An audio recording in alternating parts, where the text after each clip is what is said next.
Well, hello. We're continuing to work through John's Gospel. We're in chapter 15, going at quite a slow pace, which is not going to increase today.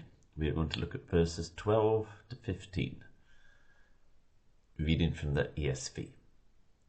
This is my commandment, that you love one another as I have loved you. Greater love has no one than this, that someone lay down his life for his friends.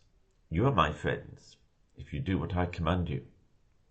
No longer do I call you servants, for the servant does not know what his master is doing. But I have called you friends, for all that I have heard from my Father I have made known to you. We can look at religion, we can look at Christianity from a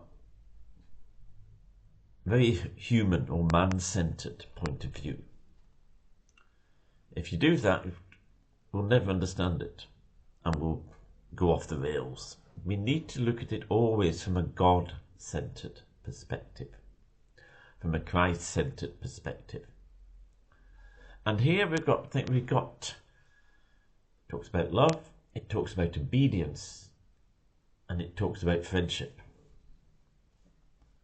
And Jesus says, first of all, this is my commandment, that you love one another as I have loved you. This is how we're to live. And as I've said before, and I'll no doubt say many times again, when it talks about love in the Bible, it is not talking about sentimental mush. And so how did Jesus love his disciples? Well, he looked after them. Most importantly, he did what his Father told him to do. He didn't do what they wanted him to do. He did what his Father wanted him to do.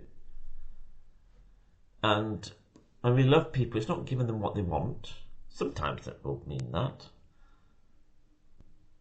But it's serving them as disciples of Jesus Christ.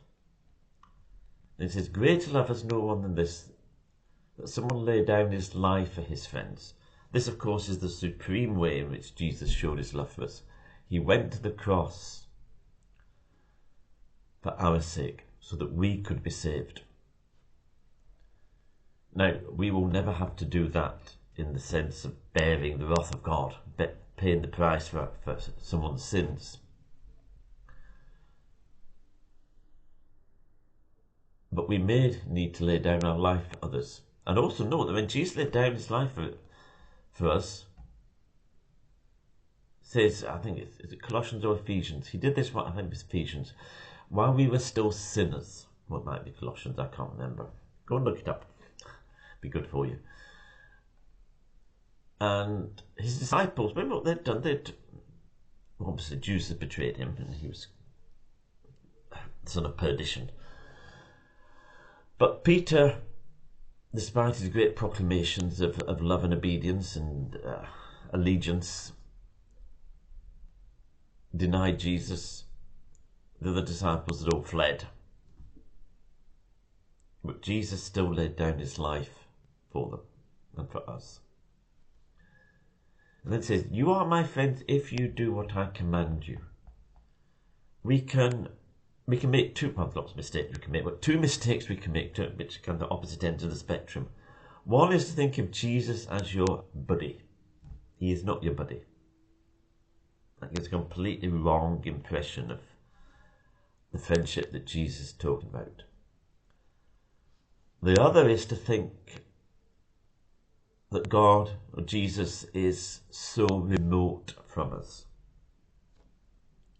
He's so much greater than us that he's remote, distant. That's not what the Bible teaches. Not what the Bible shows. I mean, you look from beginning to end. God is forever getting closely involved in people's lives. He called Abraham his friend. There is an intimacy with Jesus, but it's an intimacy which is built, it's God-centered. It's built on obedience to him. It says, no longer do I call you servants, for the servant doesn't know what his master's doing. You're just told, do this. Doesn't need to explain why. But I've called you friends, for all I have heard from my Father I have made known to you. So there's this, and it says, you are my friends if you do what I command you.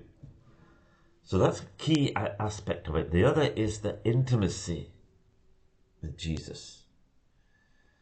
And that you need the two to go together. If you it's just all about obedience and, oh, God doesn't care for me, God. It just becomes religious, if you like. And then there's the other danger is you see, oh, Jesus is my buddy. No, he's not. Get you understand what the Bible's saying. It says, all I've heard from my Father I've made known to you. Now that's quite a statement, isn't it? All that the Son of God has learned from the Father, he makes known to us. So, see, God involves us in what he is doing. Involves us in his plans and his purposes. See, always look at things from a God-centered perspective. If you hear something, it's coming from a man-centered perspective, you can be pretty sure it's wrong. But God has chosen us to be involved